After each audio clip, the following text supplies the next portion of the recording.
Hello friends, welcome to my channel. तो आज चलिए देखते हैं पॉलिटिकल साइंस का 12वां दिन का क्वेश्चन। तो जो हमारे चैनल पर नए हैं, चैनल को ज़रूर सब्सक्राइब कर ले ताकि आपको सारा नोटिफिकेशन जो है मिलता रहे। आइए देखते हैं आज का पहला क्वेश्चन। किस अनुच्छेद में बताया गया है कि जब राष्ट्रीय आपातकाल की उद्घोषणा लागू हो तब लोकसभा का कार्यकाल इसके सामान्य कार्यकाल से आगे संसद द्वारा विधि बनाकर एक समय में 1 वर्ष के लिए चाहे जितनी बार बढ़ाया जा सकता है? तो आंसर होगा ऑप्शन बी, अनुच्छेद 83 का 2। अनुच्छेद 83(2) में बताया गया है कि जब राष्ट्रीय आपातकाल की घोषणा लागू हो तब लोकसभा का कार्यकाल इसके सामान्य कार्यकाल से आगे संसद द्वारा विधि बनाकर एक समय में 1 वर्ष के लिए चाहे जितनी बार बढ़ाया जा सकता है। ऐसा ही प्रावधान राज्यों की विधानसभाओं के संबंध में अनुच्छेद 72(1) में किया गया है। कर अनुच्छेद 358 का संबंध अनुच्छेद 19 में दिए गए मौलिक अधिकारों के निलंबन से है, जबकि अनुच्छेद 359 अनमौलिक अधिकारों, इसमें भी अनुच्छेद 20 और 21 के अतिरिक्त के निलंबन से संबंधित है। अनुच्छेद 358 के अनुसार यदि राष्ट्रीय आपातकाल की घोषणा प्रवर्तन में है तो अनुच्छेद 19 के अंतर्गत दिए गए 6 मौलिक अधिकारों को सिर्फ तभी निलंबित किया जाता है जब युद्ध और बाह्य आक्रमण के आधार पर आपातकाल की घोषणा की गई हो। कर अनुच्छेद 19 का निलंबन सशस्त्र विद्रोह के आधार पर घोषित आपातकाल में नहीं किया जाता है।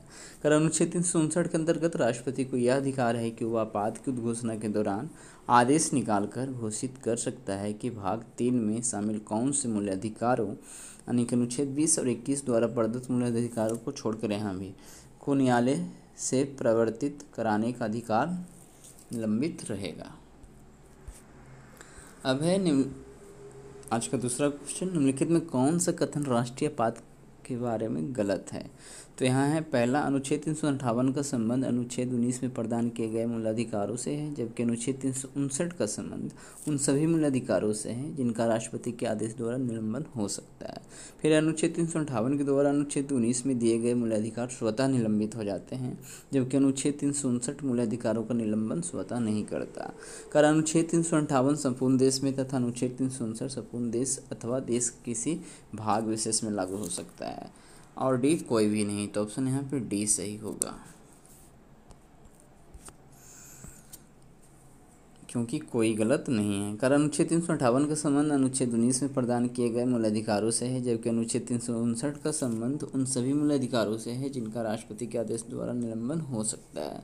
अनुच्छेद 358 के द्वारा अनुच्छेद 19 में दिए गए मूलाधिकार स्वतः निलंबित हो जाते हैं, जबकि अनुच्छेद 359 मूलाधिकारों का निलंबन स्वतः नहीं करता।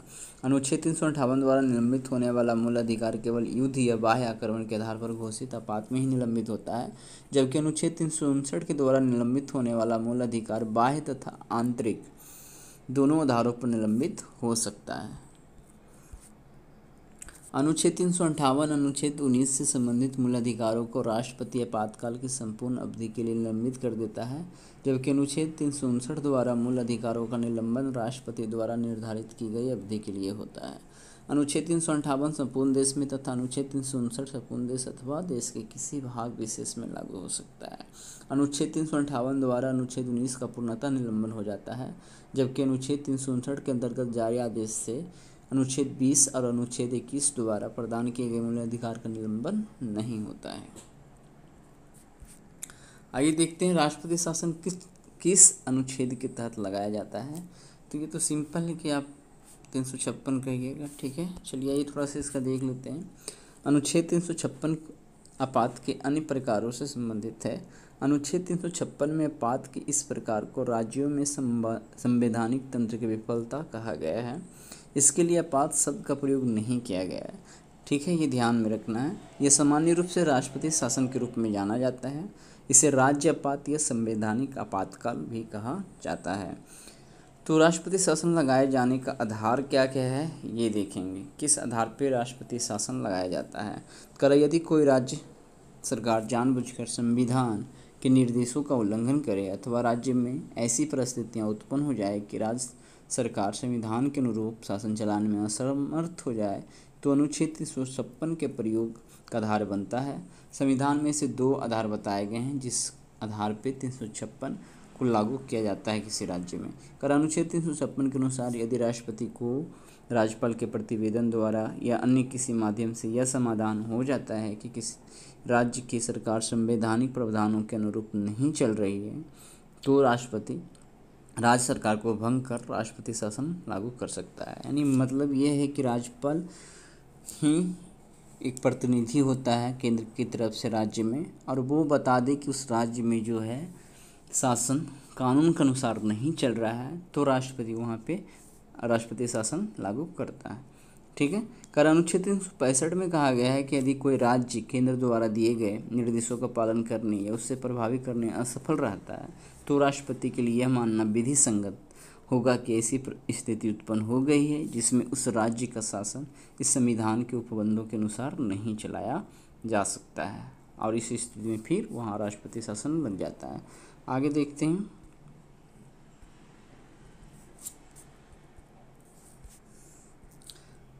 राष्ट्रपति शासन के संदर्भ में निम्नलिखित कथन पर विचार कीजिए। राष्ट्रपति शासन के प्रभाव की उद्घोषणा जारी होने के 2 महीने के अंदर संसद के दोनों सदनों द्वारा इसका अनुमोदन हो जाना चाहिए। कर यदि संसद के दोनों सदन उद्घोषणा लागू होने के 2 माह के अंदर उसका अनुमोदन न कर दे, तो यह अवधि पूरे होने पर यह उद्घोषणा स्वतः समाप्त हो जाती है। कर राष्ट्रपति शासन की घोषणा को मंजूरी देने वाला प्रत्येक प्रस्ताव किसी भी सदन द्वारा सामान्य बहुमत द्वारा पारित किया जा सकता है, मतलब सदन में सदस्यों को उपस्थित व मतदान का बहुमत। तो यहाँ लगता है ये तीनों कथन सही ही हैं। ठीक है, यहाँ पे सभी तीनों कथन सही है, ऑप्शन सी करेक्ट हो जाएगा। ठीक है। कर उद्घोषणा का संसदीय अनुमोदन तथा समयावधि राष्ट्रपति शासन के प्रभाव की उद्घोषणा जारी होने के 2 महीने के अंदर संसद के दोनों सदनों द्वारा इसका अनुमोदन हो जाना चाहिए। यदि संसद के दोनों सदन उद्घोषणा लागू होने के 2 माह के अंदर उसका अनुमोदन न कर दे, तो यह अवधि पूरी होने पर यह उद्घोषणा स्वतः समाप्त हो जाती है।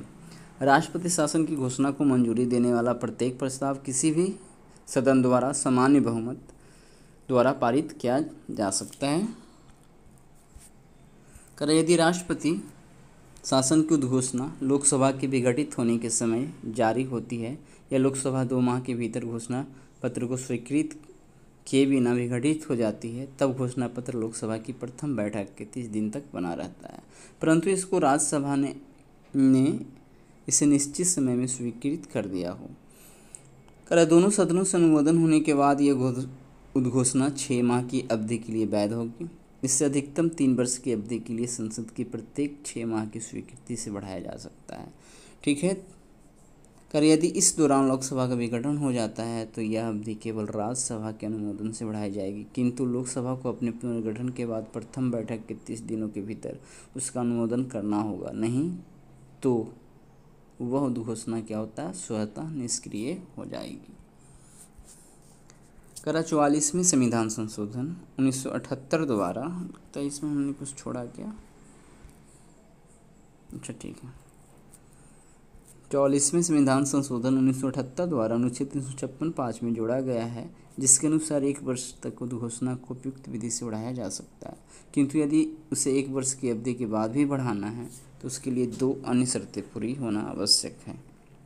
कर यदि संपूर्ण भारत में अथवा पूरे राज्य या किसी भाग में राष्ट्रीय आपात की उद्घोषणा लागू हो, यह अनुच्छेद 352 के अनुसार लागू रहेगा। कर निर्वाचन आयोग यानी कि अच्छा ठीक है। कर यदि संपूर्ण भारत में अथवा पूरे राज्य या किसी भाग में राष्ट्रीय आपातकाल की उद्घोषणा लागू हो तो बढ़ाया जा सकता है। कर निर्वाचन आयोग यह प्रमाणित करे कि संबंधित राज्य में विधानसभा के चुनाव कराने में कठिनाइयाँ होती है। कर राष्ट्रपति किसी भी समय पश्चातवर्ती उद्घोषणा द्वारा मूल उद्घोषणा को वापस ले सकता है। ऐसा करने के लिए संसदीय अनुमोदन की आवश्यकता नहीं है। अब है निम्नलिखित कथनों पर विचार कीजिए। मूल संविधान में आपात के संबंध में राष्ट्रपति के समाधान की न्यायिक समीक्षा पर कोई प्रावधान नहीं था। फिर है 38वें संविधान संशोधन 1975 में यह प्रावधान कर दिया गया कि आपात की उद्घोषणा के संबंध में राष्ट्रपति का समाधान न्यायिक पुनर्विलोकन का विषय होगा। फिर है 42वें संविधान संशोधन 1976 द्वारा उस उपबंध को संविधान से हटा दिया गया जो राष्ट्रपति के संविधान को न्यायिक समीक्षा से बाहर रखता था। फिर है ए सार्वभौमई बनाम भारत संघवाद 1994 राष्ट्रपति द्वारा आपात उद्घोषणा की दृष्टि से अत्यंत महत्वपूर्ण है। अब ध्यान देना है कि ये जो भी है न्यायिक समीक्षा से जुड़ा हुआ आपात उद्घोषणा की न्यायिक समीक्षा का क्या होगा, समय समय पे क्या बदलाव हुए उससे संबंधित है। तो ध्यान देना है कि पहला कथन तो सही है और यहाँ पे चौथा कथन सही है। यहाँ देना 38वें संविधान संशोधन में ये हुआ था कि 1975 में प्रावधान कर दिया गया है कि आपात की उद्घोषणा के संबंध में राष्ट्रपति का समाधान न्यायिक पुनर्वलोकन का विषय नहीं होगा। ठीक है, यहाँ पे 44वें संविधान संशोधन 1978 सिर्फ ऐड करना है, बाकी कथन फिर सही होगा। दोबारा उस उपबंध को संविधान से हटा दिया गया जो राष्ट्रपति के समाधान को न्यायिक समीक्षा से बाहर रखता था। तो राष्ट्रपति जो यहाँ पे आपाती की घोषणा कर रहा है वो भी न्यायिक समीक्षा के अंतर्गत आता है कि वो जो राष्ट्रपति शासन लागू कर रहा है सही है कि नहीं, उच्च न्यायालय उसे चेक कर सकता है। ठीक है, तो आइए यहाँ पे देखते हैं थोड़ा सा डिस्क्रिप्शन। आपात घोषणा की न्यायिक समीक्षा, judicial review of emergency declaration. मूल संविधान में आपात के संबंध में राष्ट्रपति के समाधान सर्टिफिकेशन की न्यायिक समीक्षा पर कोई प्रावधान नहीं था। ठीक है, लेकिन आगे होता है 38वें संविधान संशोधन 1975 में यह प्रावधान कर दिया गया है कि आपात की उद्घोषणा के संबंध में राष्ट्रपति का समाधान यानी सर्टिफिकेशन न्यायिक पुनर्वलोकन का विषय नहीं होगा। अब यही बात है कि 44वें संविधान संशोधन 1978 द्वारा उस उपबंध को संविधान से हटा दिया गया कि जो राष्ट्रपति के समाधान को न्यायिक समीक्षा से बाहर रखता था। तो 38 में तो न्यायिक समीक्षा से हटाया गया था, लेकिन 44वें में जोड़ा गया कि ये भी उस अनुच्छेद को क्या किया गया, उपबंध यानी जो भी नियम कानून था उसे हटा दिया गया। मतलब अब राष्ट्रपति के द्वारा राष्ट्रपति शासन यदि लगाया जाता है तो उसकी न्यायिक समीक्षा की जाती है। ए सार्वभौमई बनाम भारत संघवाद राष्ट्रपति द्वारा आपात घोषणा की दृष्टि से अत्यंत महत्वपूर्ण है। इस बात में सर्वोच्च न्यायालय ने निर्णय दिया कि यदि राष्ट्रपति की उद्घोषणा पर्याप्त तथ्यों पर आधारित है तो न्यायालय हस्तक्षेप नहीं करेगा, किंतु यदि पर्याप्त आधार नहीं है तो न्यायालय उस उद्घोषणा को समाप्त कर सकता है। न्यायालय ने स्पष्ट किया कि अनुच्छेद 356 के प्रयोग के विषय में वह केवल 2 बातों की जांच करेगा। क्या ऐसी पर्याप्त सामग्री विद्यमान थी जिसके आधार पर कोई भी तार्किक व्यक्ति इसी निष्कर्ष पर पहुंचता है कि अनुच्छेद 356 का प्रयोग किया जाना चाहिए, यानी क्या क्या आधार बनाकर राष्ट्रपति शासन लागू किया गया। यदि उससे संतुष्ट हो जाता है उच्च न्यायालय तो न्यायिक समीक्षा वहीं समाप्त। कह रहा क्या राष्ट्रपति के निर्णय तथ्यों से सुसंबद्ध है, निर्णय असंगत आधारों या असद्भाव के कारण तो नहीं लिया गया है। ठीक है, तो इन आधारों पर न्यायिक समीक्षा को वो चेक करती है। आगे है राष्ट्रपति शासन के संदर्भ में निम्नलिखित कथनों पर विचार कीजिए। इसका सर्वप्रथम प्रयोग 20 जून 1951 को पंजाब में, तत्पश्चात 1959 में केरल में किया गया। अनुच्छेद 356 संविधान का सबसे विवादास्पद एवं आलोचनात्मक प्रावधान बन गया है। तो यहाँ पे हमको लगता है दोनों कथन सही है। ठीक है, सर्वप्रथम ये पंजाब में लगाया गया था, उसके बाद फिर केरल में लगाया गया था और अभी पर इसका लगभग शायद 120 प्लस बार यूज किया जा चुका है पूरे भारत में। अब तक अनुच्छेद 356 का प्रयोग देखते हैं। वर्तमान में अनुच्छेद 356 राजसत्ता के दुरुपयोग का साधन बन गया है। वास्तविकता यह है कि वर्ष 1950 से अब तक 100 से अधिक बार इस अनुच्छेद का प्रयोग हो चुका है, जिसमें अनेक बार राष्ट्रपति शासन का प्रयोग मनमाने ढंग से राजनीतिक व व्यक्तिगत कारणों से किया गया है। अतः अनुच्छेद 356 संविधान का सबसे विवादास्पद एवं आलोचनात्मक प्रावधान बन गया है। इसका सर्वप्रथम प्रयोग 20 जून 1951 को पंजाब में, तत्पश्चात 1959 ईस्वी में केरल में किया गया। इसके दुरुपयोग का सर्वाधिक गंभीर रूप तब देखने को मिला जब 1977 में जनता पार्टी ने जनाधार समाप्त होने का तर्क देकर 9 राज्यों की विपक्षी दल की सरकारों को भंग करवा दिया। वर्ष 1980 में कांग्रेस ने भी इसी आचरण का पालन करते हुए 9 राज्यों में राष्ट्रपति शासन लागू कर दिया। वर्ष 1992 में बाबरी मस्जिद विध्वंस के पश्चात भाजपा शासित 4 राज्यों की सरकारों को धर्मनिरपेक्षता के विरुद्ध कार्य करने का तर्क देकर भंग करवा दिया गया। वर्ष 1996 में उत्तर प्रदेश में तत्कालीन राज्यपाल रोमेश भंडारी द्वारा भी संविधान को उल्लंघन किया गया, किंतु तत्कालीन राष्ट्रपति के हस्तक्षेप के कारण प्रदेश में राष्ट्रपति शासन से बच गए। यहाँ पे उत्तर शायद गलती हो गई, बीच में कहीं से आ गया। कर अनुच्छेद 356 के व्यापक एवं विवादास्पद उपयोग को देखते हुए इसमें सुधार के लिए अनेक प्रयास किए गए हैं। इस सुधार के संबंध में निम्न यहाँ पे 2 गठित किए गए हैं। तो 2 पीठ ये सब जो भी गठित होता है, ठीक है, समिति गठित किए गए हैं।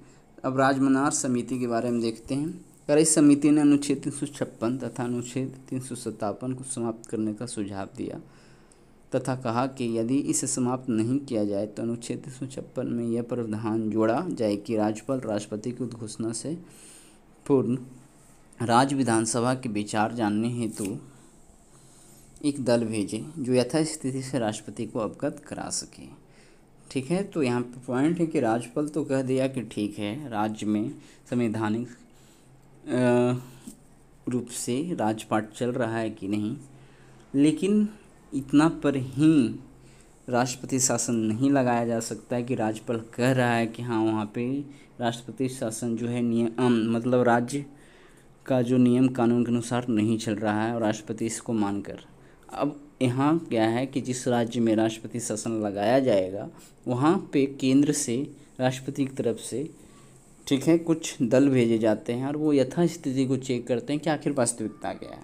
पर सरकारी आयोग ने केंद्र राज्य संबंधों पर विचार करते हुए यह सुझाव दिया कि राज्य में राष्ट्रपति शासन लागू करने से पहले वैकल्पिक सरकार के गठन की संभावनाएं तलाश करनी चाहिए तथा संसद द्वारा अनुमोदन के पश्चात ही राष्ट्रपति शासन लागू करना चाहिए। अब सरकारी आयोग ये भी कहा कि ठीक है, राष्ट्रपति शासन तो लागू किया जा सकता है, लेकिन उससे पहले यदि वैकल्पिक सरकार की संभावना हो सकता है, पॉसिबिलिटी बन सकता है, तो उसे करना चाहिए। साथ ही साथ राष्ट्रपति शासन यदि लागू करना है तो उसको संसद में, ठीक है, अनुमोदन हो, ठीक है, वहाँ पे वोटिंग के माध्यम से इसको प्रूव किया जाना चाहिए, ऐसा कुछ। आगे देखते हैं। राष्ट्रपति शासन की उद्घोषणा के प्रभाव के संदर्भ में निम्नलिखित कथनों पर विचार कीजिए। राष्ट्रपति राज्य सरकार के कार्य अपने हाथ में ले लेता है और उसे राज्यपाल तथा अन्य कार्यकारी अधिकारियों की शक्ति प्राप्त हो जाती है। कर वह घोषणा कर सकता है कि संसद राज्य विधायिका की शक्तियों का प्रयोग करेगी। संसद राज्य के लिए। तीसरा है, कानून बनाने की शक्ति राष्ट्रपति या किसी अन्य प्राधिकारी को दे सकती है। सामान्यतः यह शक्ति राष्ट्रपति को ही दी जाती है। कर यदि संसद सत्र न चल रहा हो तो राष्ट्रपति उस राज्य के लिए अध्यादेश भी जारी कर सकता है और वो एक तरह से कानून के रूप में यूज होता है। तो यहाँ पे सभी कथन सही है। राष्ट्रपति शासन से जो प्रभाव पड़ता है, अनुच्छेद 356 तथा 57 के उपबंधों में राष्ट्रपति द्वारा की गई उद्घोषणा के राज्य की शासन व्यवस्था पर निम्नलिखित प्रभाव होंगे। पहला है, राष्ट्रपति राज्य सरकार के कार्य अपने हाथ में ले लेता है और उसे राज्यपाल तथा अन्य कार्यकारी अधिकारियों की शक्ति प्राप्त हो जाती है। कर वो घोषणा कर सकता है कि संसद राज्य विधायिका की शक्तियों का प्रयोग करेगी।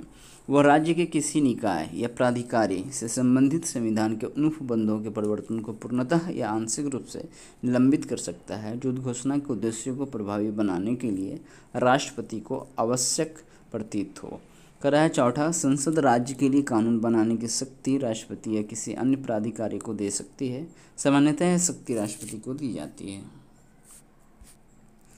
पाँचवा, यदि लोकसभा का सत्र ना चल रहा हो तो राष्ट्रपति राज्य की संचित निधि के प्रयोग से संबंधित उन विधेयकों को अनुमति दे सकता है जो अभी तक संसद की अनुमति के लिए निलंबित है। कर यदि संसद सत्र ना चल रहा हो तो राष्ट्रपति उस राज्य के लिए अध्यादेश भी जारी कर सकता है। आगे है,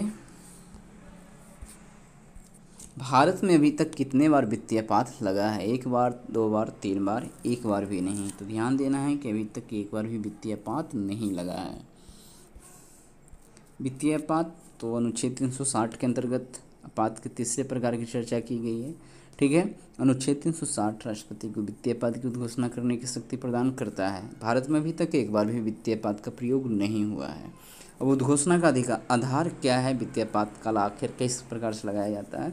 कर अनुच्छेद 360(1) के अनुसार यदि राष्ट्रपति को यह विश्वास हो जाता है कि ऐसी स्थिति उत्पन्न हो गई है जिससे भारत या उसके राज्य क्षेत्र के किसी भाग का वित्तीय स्थायित्व या साख संकट में है, तो वह वित्तीय आपात की उद्घोषणा कर सकता है। स्पष्ट है कि यहाँ राष्ट्रपति के समाधान का अर्थ, समाधान मतलब वो संतुष्टि, सर्टिफिकेशन, अर्थ मंत्रिपरिषद के समाधान से ही है। यानी राष्ट्रपति सिर्फ 360 को लागू नहीं कर सकता है, उसके लिए लोकसभा में अनुमोदन होना जरूरी है। लोकसभा ही सिर्फ, हाँ, मंत्रिपरिषद तो लोकसभा में ही होगा। ठीक है, आइए निम्नलिखित कथनों पर विचार कीजिए। वित्तीय आपात की उद्घोषणा को घोषित तिथि के 2 माह के भीतर संसद की स्वीकृति मिलना अनिवार्य है। करा इस उद्घोषणा को संसद से बार बार अनुमोदित कराने की अपेक्षा की गई है। तीसरा है, वित्तीय आपात की उद्घोषणा के अनुमोदन के लिए विशेष बहुमत की आवश्यकता है। चौथा है, राष्ट्रपति द्वारा किसी भी समय एक घोषणा के द्वारा वित्तीय आपात की घोषणा वापस ली जा सकती है। तो यहाँ पे ध्यान देना है कौन सा कथन सही है। तो केवल 2 ही कथन सही है, 1 और 4। तो 2 में गलती क्या है कि इस घोषणा को संसद से बार बार अनुमोदन नहीं, अपेक्षा नहीं की गई है। ठीक है, वित्तीय आपातकाल को बार बार बढ़ाने की अपेक्षा नहीं की गई है। फिर वित्तीय आपात को घोषणा के अनुमोदन के लिए विशेष बहुमत की आवश्यकता होती नहीं, साधारण बहुमत से वित्तीय आपातकाल को लागू कर दिया जाता है। यहाँ पे है वित्तीय आपात का अनुमोदन तथा समयावधि। कर वित्तीय आपात की उद्घोषणा को घोषित तिथि के 2 माह के भीतर संसद की स्वीकृति मिलना अनिवार्य है। 2 माह तक चल सकता है, लेकिन फिर 2 महीने के बाद संसद की स्वीकृति होगी, तभी इसे आगे बढ़ाया जा सकता है। कर यदि वित्तीय आपातकाल की घोषणा करने के दौरान लोकसभा विघटित हो अथवा 2 माह के भीतर इसे स्वीकृति देने से पूर्व लोकसभा विघटित हो जाए, तो यह घोषणा पुनर्गठित लोकसभा की प्रथम बैठक के 30 दिनों तक प्रभावी रहेगी। 30 दिनों तक प्रभावी रहेगी, परंतु इस अवधि में इसे राज्यपाल की मंजूरी मिलना आवश्यक है। करे यदि संसद के दोनों सदन वित्तीय आपात की उद्घोषणा का अनुमोदन कर देते हैं तो वह अनिश्चित काल तक जारी रह सकती है, क्योंकि अनुच्छेद 360 में उद्घोषणा के लिए अधिकतम अवधि निर्धारित नहीं की गई है। ठीक है, लेकिन आगे जो हमने वहाँ पे लिखा था, इस उद्घोषणा को संसद से बार बार अनुमोदित कराने की अपेक्षा नहीं की गई है। ठीक है, यह निश्चित काल तक चल सकता है। ठीक है, बट अपेक्षा ये की गई है कि वित्तीय आपातकाल को ज़्यादा समय तक बढ़ाया ना जाए। करे वित्तीय आपात की उद्घोषणा के अनुमोदन के लिए संसद का साधारण बहुमत ही पर्याप्त है, विशेष बहुमत की आवश्यकता नहीं है।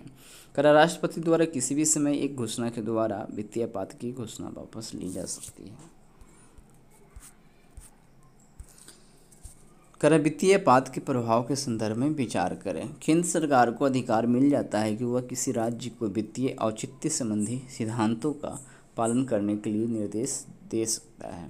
कर यह निर्देश भी दिया जा सकता है कि राज्य के विधानमंडल से पारित होने वाले सभी धन विधेयकों तथा अनुच्छेद 207 से संबंधित अन्य विधेयकों को राष्ट्रपति के विचार के लिए अनिवार्यतः आरक्षित किया जाए। यानी वित्तीय आपात के समय में क्या क्या प्रभाव पड़ेगा उससे रिलेटेड यहाँ 2 पॉइंट है और दोनों सही है। ठीक है, तो और क्या क्या प्रभाव होता है वो भी देखते हैं। वित्तीय आपात के प्रभाव। कर अनुच्छेद 360(3) तथा 360(4) में वित्तीय आपात की उद्घोषणा के प्रभाव के बारे में चर्चा की गई है। ये प्रभाव इस प्रकार हैं। कर केंद्र सरकार को अधिकार मिल जाता है कि वह किसी राज्य को वित्तीय औचित्य संबंधी सिद्धांतों का पालन करने के लिए निर्देश दे सकता है। इसके अतिरिक्त केंद्र सरकार को ऐसे अन्य निर्देश देने का भी अधिकार प्राप्त हो जाता है जिन्हें मूल निर्देशों की पूर्ति के लिए राष्ट्रपति आवश्यक समझे। कर उपयुक्त निर्देशों के अंतर्गत किसी राज्य सरकार से अपेक्षा की जा सकती है कि वह राज्य के अधीन सेवा करने वाले सभी या किसी वर्ग के व्यक्तियों के वेतन तथा भत्तों की कटौती करे। फिर है, यह निर्देश भी दिया जा सकता है कि राज्य के विधानमंडल से पारित होने वाले सभी धन विधेयकों तथा अनुच्छेद 207 से संबंधित अन्य विधेयकों को राष्ट्रपति के विचार के लिए अनिवार्यतः आरक्षित किया जाए। राष्ट्रपति यह निर्देश भी दे सकता है कि वित्तीय आपात की घोषणा के लागू रहने के दौरान केंद्र सरकार के सभी या किसी वर्ग के कर्मचारियों के वेतन और भत्तों में कटौती की जाए। यह कटौती सर्वोच्च न्यायालय तथा उच्च न्यायालयों के न्यायाधीशों के वेतन व भत्तों में की जा सकती है।